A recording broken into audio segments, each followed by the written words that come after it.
والدہ حذیفہ ڈیرہ اسماعیل خان سے پوچھتی ہیں، مفتی صاحب میں نے مصنوعی دانت لگوایا ہوا ہے، اب پوچھنا یہ ہے کہ اس دانت کے ساتھ وضو اور غسل ہو جائے گا؟ والدہ حذیفہ صاحبہ، آپ نے پوچھا ہے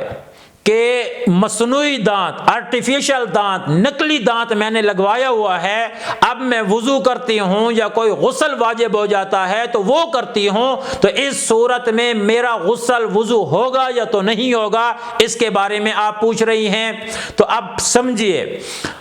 وضو تو آپ کا ہو جائے گا، کیونکہ وضو کے اندر منہ کے اندر کلی کرنا یہ سنت ہے،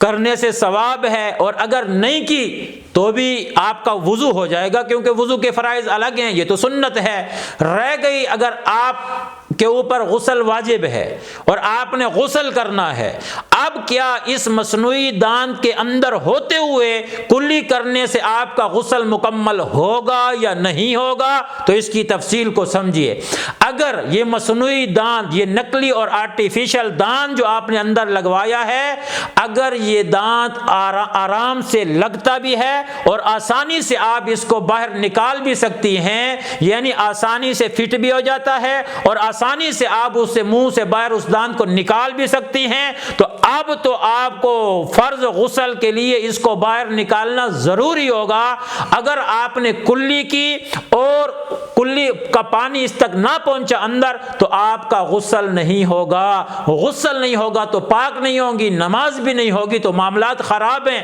ہاں، اگر ایسا دانت ہے مصنوعی کہ آپ نے اسے لگوایا ہے، اب وہ اترتا نہیں ہے، اس کے ساتھ فٹ ہے، بالکل نہیں اترتا، ناممکن ہے اسے اتارنا، یا اتنا مشکل سے وہ اترتا ہے کہ اس کو اتارنے میں کافی مشکلات کا سامنا کرنا پڑتا ہے، پھر فقہائے کرام نے لکھا یہ دانت اصلی دانت کے حکم میں آ جائے گا۔ اب یہ دانت جو ناممکن ہے جس کا اترنا، یہ ایسے ہی سمجھا جائے گا جیسے گویا یہ اصلی دانت ہے، یا اس کے حکم میں اس کو سمجھا جائے گا۔ اب آپ اس دانت کے اس کلی کرتے ہیں اس منہ میں، تو پھر اس سے آپ کا غسل ہو جائے گا، آپ کا جو ہے نماز بھی ہو جائے گی، غسل بھی ہو جائے گا۔ بس سمجھ لیجئے کہ اگر آسانی سے اترتا ہے تو پھر کلی کرتے وقت آپ کو اتارنا پڑے گا دانت کو، اور اگر ناممکن ہے اتارنا یا شدید مشکل ہے اتارنے کے اندر، تو پھر آپ اسی دانت سمیت کلی کر لیں، آپ کا غسل ہو جائے گا اور وضو تو ویسے بھی ہو جائے گا۔